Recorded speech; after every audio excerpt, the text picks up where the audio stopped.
Dalam video ini, kita akan melihat info kapal selam Kursk meledak secara tiba-tiba dan menewaskan 118 kru di perairan Barents. Hai semua, selamat menonton dan jangan lupa tekan butang merah di bawah. Kapal selam Kursk berteknologi peluru berpandu milik Rusia tenggelam semasa mereka sedang melakukan latihan ketenteraan pada 12 Ogos tahun 2000. Insiden ini menjadi salah satu kemalangan maritim paling teruk yang pernah direkodkan dalam sejarah. Seramai 118 kru kapal selam dilaporkan terkorban. Kursk mengangkat sauh dari Rusia pada 10 Ogos tahun 2000 untuk memulakan latihan ketenteraan berskala besar di perairan Barents. Pada 12 Ogos, kapal selam berteknologi tinggi ini tiba di perairan Barents dan dijadualkan untuk melakukan latihan menembak torpedo. Namun, di saat Kursk mahu memulakan latihan menembak, tiba-tiba berlaku satu letupan menyebabkan sebahagian kapal selam seperti ternganga lalu tenggelam ke dasar laut. Hasil siasatan mendapati insiden tersebut disebabkan oleh satu daripada torpedo di dalam kapal selam tersebut meletup mengakibatkan senjata yang lain terjejas. Kejadian ini tidak disedari oleh pihak Rusia yang berada di perairan Barents. Simulasi perang masih diteruskan tanpa mengetahui nasib mereka di dasar laut.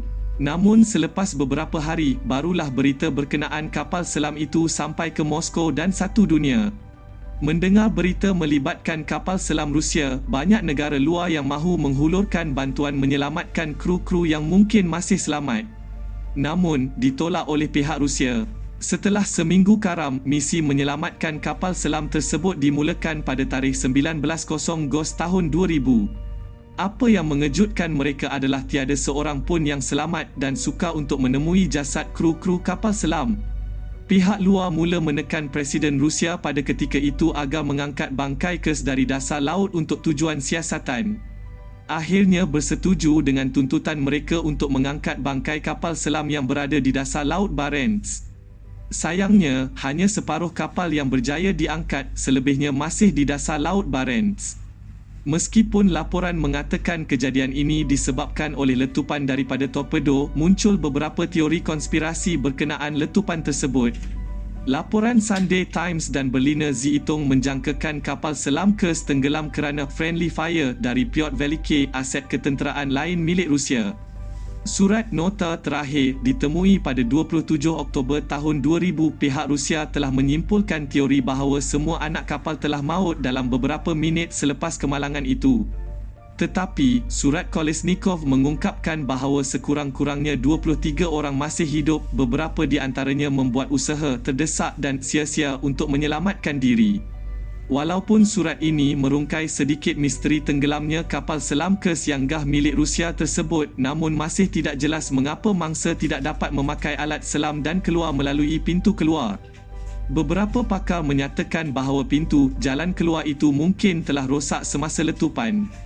Igor Spassky, Ketua Biro Reka Bentuk yang membangunkan kapal selam Kursk, mengatakan bahawa mereka seharusnya dapat keluar dengan cara ini tetapi mungkin mengalami kecederaan.